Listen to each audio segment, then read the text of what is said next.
আজকে আক্রান্ত মহিষ হয়েছে আপনার, মহিষের মালিক হয়েছেন আপনি? আমি মহিষের মালিক। আচ্ছা, কি ঘটনা একটু কোন তো, কি হয়েছে আপনার মহিষে? আমি মহিষ গরুর ব্যবসা করি।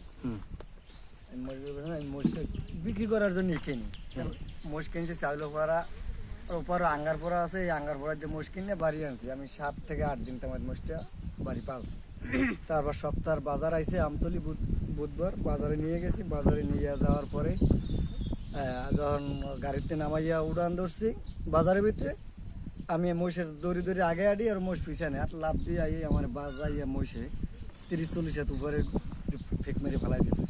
আমার এই পাশায় সাইডে সেলাই লাগছে, এই পাশাটা আগে গেছে। তারপর আমার মানুষের হাসপাতাল লয়ে গেছেন, হাসপাতাল নিয়ে চিকিৎসা করাইয়া সেলাই করে তারপর আনছে। আমি আই দিই, তারপর মহিষ অন্য অন্য ব্যাপারীরা ধরিয়া বাঁধছে।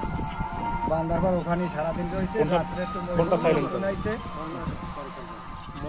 ফোনটা, এই মহিষ নিয়ন্ত্রণ হওয়ার পর আমরা আবার গাড়িতে লাড়াইয়া সব ব্যাপারীরা মিলে গাড়ি তুলে দিয়েছি। মহিষ আমি বাড়ি লইয়েছি।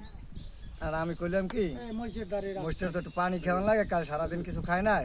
আমার পোলার কইছি, পোলা কইছি তোরা ছাড়িস না, আমি একটু এটা ডেরাসিং করিয়া আমি যাই ধর্ম আনে তাহলে মানবেন। আমার একটু চেনে তো এই 7-8 দিন পানি খাওয়া, তোরা যাই দিয়া কোমো খেলাটায় পানি আছে কিনা। ঠিক আছে, তো আমার ছোটো পোলাটা এটা না বুঝতে, ওই ঘোড়াটা কাল উঠলেছে, ছুটতেই হাতে কোনো পড়ি আবার মহিষটা দৌড় দিয়েছে বাড়ি। এই আমার গ্রাম বংশের লোক অনেক লোক, আর সবাই নামছে, অন্তত 50-60 জন লোক নামছে পিছনে। এখন অন্তত 1-150 লোক আছে চারিকুলে, ব্যারিকেড দেওয়া, কেউ জলাই বাড়ি করে। এই মহিষের দ্বারা আক্রান্ত হয়েছে কয়জন? হয়েছে আমি প্রথম গতকাল, আর আজকে একটা লোক আক্রান্ত হয়েছে, সেটা আমি চোখে দেখি নাই, কে কখন আসছে তাও আমি জানি না। হ্যাঁ, শুনছি আমার কাছে আসা ফারুক আহম মানা করছে সবাই, তো কয় না কোনো অসুবিধা হইবে না। হ্যাঁ, আর কয় তোমরা দিক চা পাও।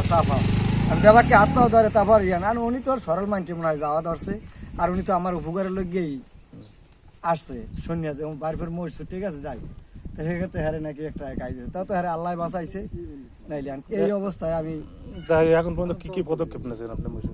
আমি পদক্ষেপ নিয়েছি, যে কোনো বিনিময় যেভাবে হোক ওই মহিষটার কোনো বাঁচাই রাখার মতো কোনো, সবাই জানাইছে, থানায় জানাইছি, ইনো স্যারকে জানাইছি, ওই টিএনও স্যারের জানাইছি, আমার ওদের মেম্বার শহীদের কোনো লোক আমি বাধ্যই নাই, চেয়ারম্যান পর্যন্ত আমি কোনো বাধ্যই নাই কোনো জায়গা। যে কোনো কায়দায় মহিষটা যদি ভালাই দিতে পারে কেউ, আমি এইটাই আশা করি এইটাই ভর্তি করতে না পারে, এতে ঠ্যাং ভাঙা লাগুক, মারিয়ে ফেলান লাগুক, যে কায়দায়, ওনার কোনো আমার দাবি নেই।